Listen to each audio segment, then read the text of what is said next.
Roberto De Zerbi's recently been linked with the Liverpool job to replace the outgoing Jurgen Klopp. He was speaking in the week on his commitment to the Seagulls. I have only Brighton in my head. I would like to finish this season in the best way, playing with not all players, because March and Mitoma, they both finished the season, but the other players I would like to play with Julian Chiso, with João Pedro, to compete and to try to win more games we can. Yes, I have a contract. Until now I have not decided nothing, and my focus is on Brighton 100%. All right then, so committed to the Brighton job, but can you understand the links with Liverpool? Well, he's done fabulously well at Brighton. I talked about goals earlier in that, and West Ham, and Brighton are 1 goal shy of 50 already in the Premier League this season. You know, and they've got a good return on points, 39 I think is at the moment. Yeah, 39.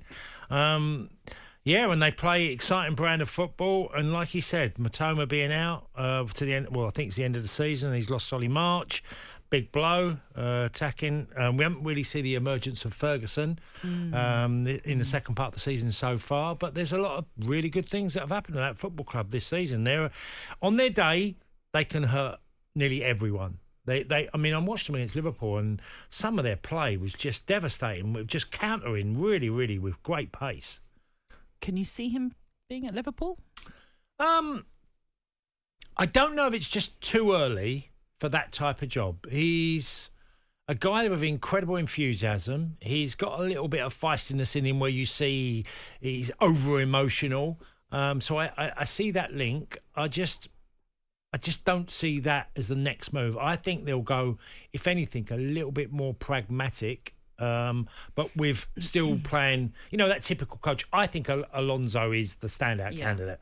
I just do. It's whether Liverpool can get him from Bayern Munich or, whether he stays in Germany or if he comes to England, he'll come to Liverpool, that's for sure. Yeah, this sort of Thomas Tuchel news is a sort of added a competitive sort of edge to this, and who can tempt him away from Bayer Leverkusen as they're going so well in the Bundesliga. But I've said that's say if he wants to leave Bayer Leverkusen. Yeah, exactly. I've said all along, for me, it's always, every football fan should think like this, as in, you want a manager that is totally committed to your club. Yeah. We've just heard De Zerbi there. I'm focused on Brighton to the end of the season. Yeah. That's important for Brighton fans. Yeah, of course.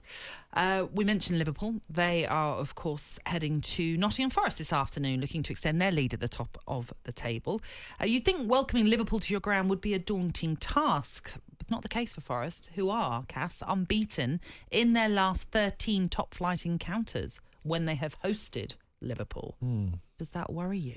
Well, it takes me back to the Brian Clough days when he got the better of Liverpool in European competition. And, it's an edgy game. It is. They're a decent side, Forest.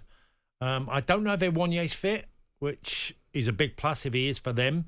I thought Callum Hudson-Odoi's form has been brilliant. Yeah. Alanga, they're a handful as a three. Liverpool would have a very strong back four if today, because obviously Robertson's fit. You got Van Dijk, Konaté, and the young lad Bradley. Do you know one player that's really impressed me in all this rigmarole that's been happening at Anfield is Gakpo. I think he's been brilliant for Liverpool. Yeah, he's just come on a level. You've got to remind yourself now, he's only 24.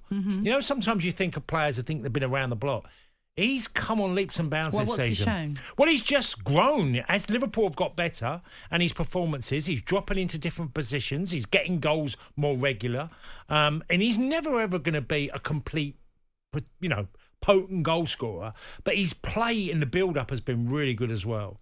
He's done that sort of Firmino role in a way that was so successful for Liverpool. Yeah. Well, as for Forest, they currently sit 4 points ahead of the drop zone and will be hot on Luton's radar, of course. Now, Luton in action a little bit later on 5:30. They're at home to Aston Villa.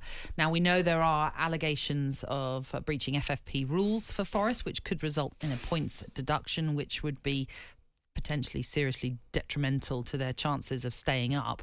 FFP expert Stefan Borson joined White and Jordan earlier this week with worrying news for Forest fans. The tone of their mitigating appeal. So I suspect they will not get mitigation for Johnson, and therefore it will be how big an aggravating factor is the recklessness, and how do they deal with this 2-year stub period where they were in the EFL?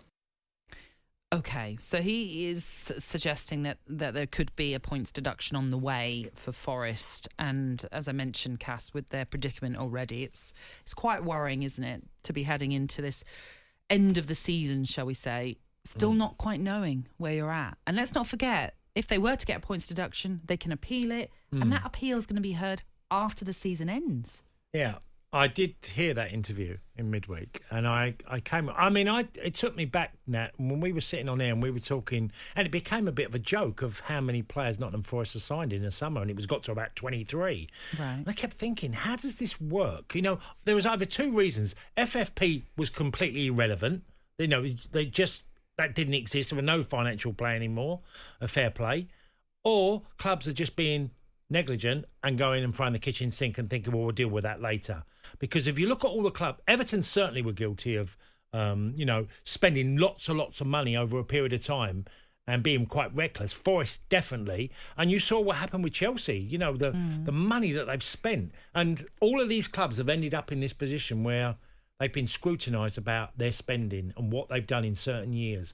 So Forest would have been part of that because they did buy way too many players and for whatever reason, you know, built a big squad. But of course, when they came up from the Championship, there were a lot of players that were on loan, a lot of players they let go. So they did have to add in players. Absolutely, now. And I understand what you're saying. There's a difference between 23, though, and 15. You know what I mean? I understand what you're saying. Could you have done that and stayed within the rules? And, you know, Wolves did a really good thing, didn't they, last summer? You know, Wolves had to comply, okay? They could have easily gotten in trouble, Wolves. But they definitely done the right thing in saying, no, this is going to be a turning point here. And I think Forest, when they got promoted, they went after, and they had to change a lot because they lost a lot. But going from sort of say 15 players bringing in to 23, which I think was the final number they had in that summer, that was crazy. As soon as we get any details on what happens with those FFP charges for Nottingham Forest and, of course, Everton's second charge, we will bring them to you. On AM, on DAB, via the talkSPORT app and on your smart speaker. talkSPORT.